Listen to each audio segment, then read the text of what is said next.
Hello everyone, this is Professor Todd Giles again with AR105, and we are going to jump right into the Baroque art period. Really the main things that you need to understand about Baroque is it's all about action, and it's dynamic, and it's trying to uh, raise the level of beauty, especially for the Catholic Church during the Counter-Reformation. Because of the Reformation, so many thousands of people, areas of Europe had switched over, quote unquote, switched over to the Protestant um, views, that the Catholic Church was really losing a lot of the parishioners and a lot of their power. So in reaction to that, what they decided to do was go ahead and create the Counter-Reformation and rebuild Rome, basically. Remember back during the height of the High Renaissance, that Rome was sacked and much of it was destroyed, and it really did not come back until the Counter-Reformation. So what they tried to do was to be very experimental and try to be very theatrical, very emotional, and some of the main artists that we see here are trying to create that style. Um, Now, what does the name Baroque mean? Well, one definition is that it's a mal-shaped pearl, that it's something beautiful, but it's not perfect. And that really is what happened during the Renaissance. If we look at the map here, we're looking especially at Rome.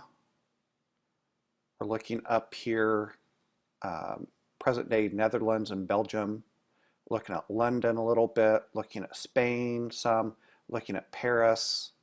It is very widespread all the way across Europe.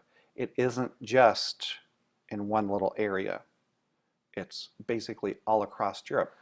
So what we get here is this reaction and this fight sort of between the Protestant art and the Catholic art.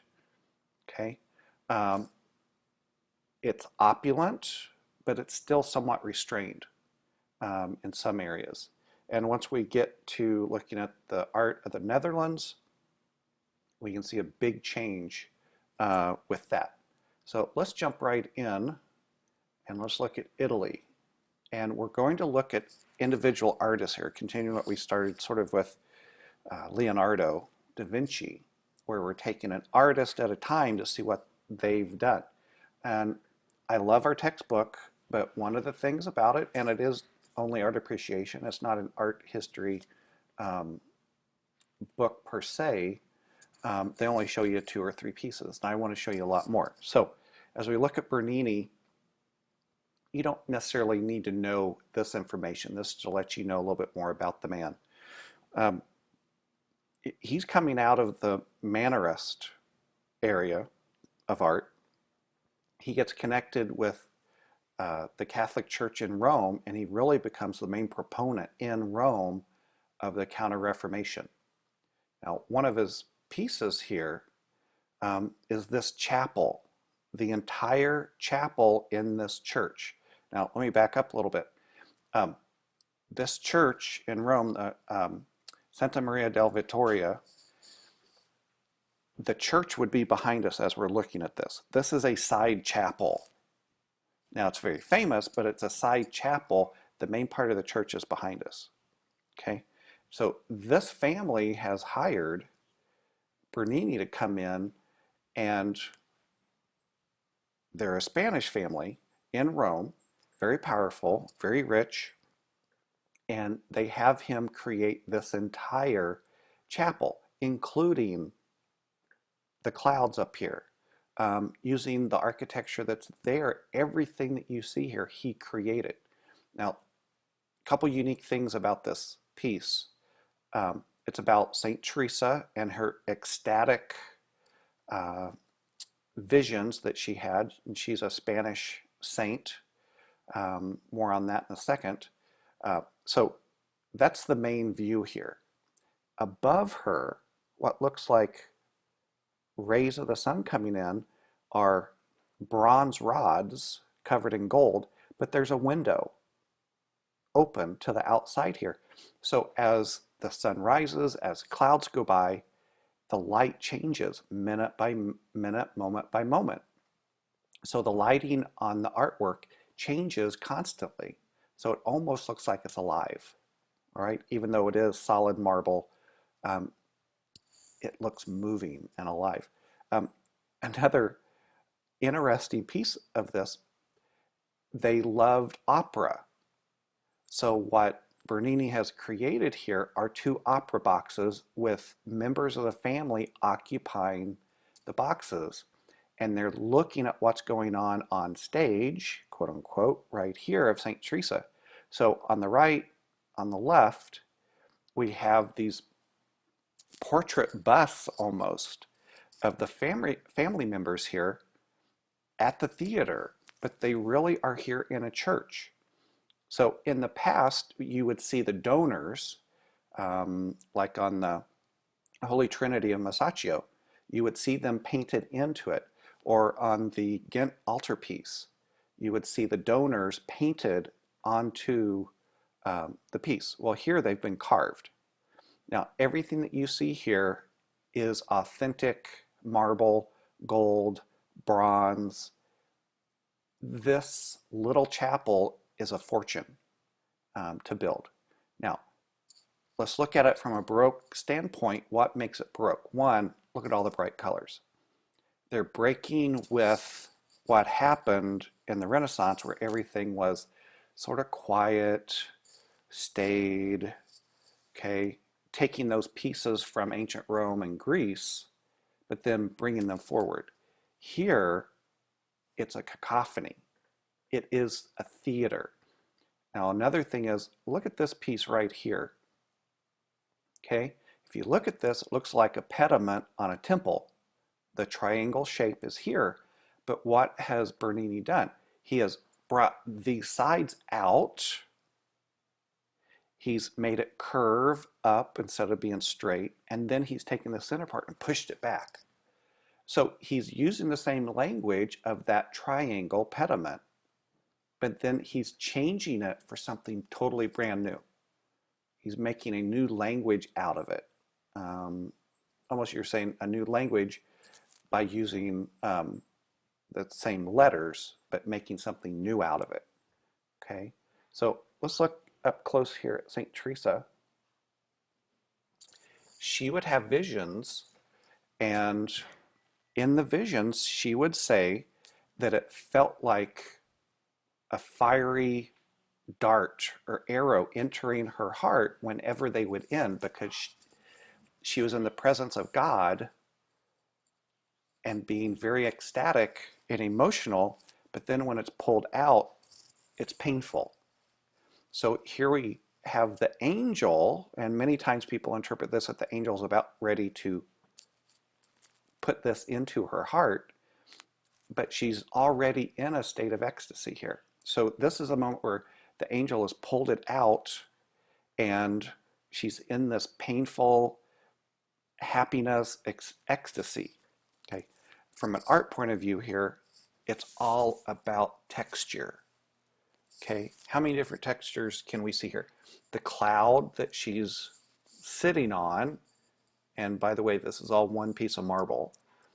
Rough, smooth fabric flowing in the wind, smooth skin, which is a different texture than the fabric. The almost crepe looking robe that's over the angel, that's another one. The angel's skin is another. Feathers, hair, it's all about texture. Okay, now Bernini is probably the most awesome sculptor, especially during this time. Some people would say, goes beyond Michelangelo. He takes Michelangelo but finishes everything. And this very much has sort of a reference back to the Pietà, in a way, to Mary and the face, except being very emotional versus being very quiet and unmoved. Now, he also did this one that we've seen before because of this week's uh, great poses, but it's a soul being damned. He's screaming, ah! And as I said, I love how he's done the hair, that it almost looks like flame um, coming out of his head. Another one of his masterpieces is the Apollo and Daphne. Um, if you ever get a chance to go to Rome, go to the Borghese Gallery, because this is just phenomenal. They're just below life size, but they're up on a large um, lifted up area. Um, and the story is, here's Apollo, the god, the Greek god, and he's after Daphne, who is a wood nymph. Okay, so he's chasing after her. She is not interested. And she calls out, right as she is about ready to be caught, she calls out to her father, one of the gods, Pluto, I think, maybe, I might have that wrong. And he changes her into a tree instantly. And what Bernini has done here is show her in the process. If you look here, her toes are turning into roots.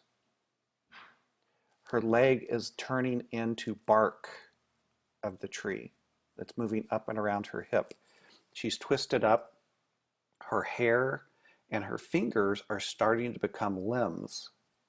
And then the limbs go into twigs and then out into leaves. So she's turning into that tree instantly, and that's protecting her from Apollo. Okay. Now, if you walk around this, and there's some great videos on YouTube, as you walk around this, it's fully in the round, and you see her from this perspective, and as you move around, her whole lower half of her body becomes the trunk of the tree. This is the bark on the other side. We can see her leg here, but on the other side, all you see is the trunk of the tree. Now, one of his greatest masterpieces is the David, and this is similar, quote unquote, in story and content to Michelangelo's David, Verrocchio's David, and other Davids that are here from earlier. But this one takes a whole new tack. Instead of him having the head of Goliath at his feet, and he's victorious and he's gloating, and different than Michelangelo's David, where he's just deciding to go do this great act, here he is looking intently, twisting. He has the stone in the sling, and he's twisting around, ready to actually throw the sling. He's in the moment. He's in the action. This is the exact time before he releases, and it's all about potential energy. If you look at his feet, the way that they're facing to the lower right, look at his hips. His hips are almost to the front and a little bit to the lower left. His shoulders are twisted on around, and they're facing all the way left, but then he has this counterpoint of where he's going to put the stone with his face looking back to the right. So it's all about this potential, and he's a spring ready to just release and go with it. Now, one of the fun things with this is he is clothed, sort of, but down here, helping support the marble sculpture, this is the armor from King Saul that David did not want to wear because it would weight him down. So all he's depending on is God again, and here's his shepherd's sack with the other stones in it, and his sling, and God. That's all he's depending on. Okay, so we're going to get going here a little bit faster in the next one as we continue with Baroque.